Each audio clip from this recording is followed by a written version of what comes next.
Prokurori ka kërku që shuma e pa deklaruar prej këto të pandehurit mu konfisku. Është dashur që prokuria me siguru një pasuri që ka pas baraz vlerë me pjesën që nuk është deklaru, më na dhon mundësinë që mu konfisku. I pandehuri Shpend Ameti shpallet fajtor me dënim me burgim në kozgjatje prej 2 vitesh, i cili dënim do të ekzekutohet pas plotësishtërisë së këtij aktgjykimi.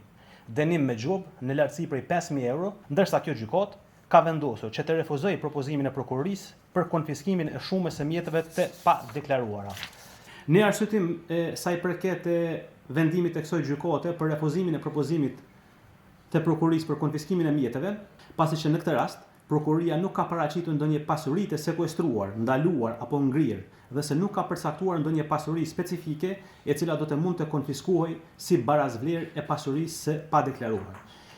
Me pak fjalë, me fjalë thjeshta, prokurori ka kërku që shuma e pa deklaruar prej këto të pandehurit mu konfisku, ashtu që përcakton edhe dispozita ligjore. Mirë po, në anën tjetër, dispozitat procedurale kanë paraqit kritere të qarta sa i përket konfiskimit, që në këtë rast është dashur që prokuria me siguru një pasuri që ka pas baraz vlerë me pjesën që nuk është deklaru, e pastaj neve si gjykatë më na dhon mundësinë që mu konfisku. Në këtë rast, na prej prokurorisë nuk na është paraqit, nuk kemi pas asnjë pasuri specifike që na më vendos në fund që kjo pasuri konfiskohet në barazvlerë të pasurisë së pa deklaruar.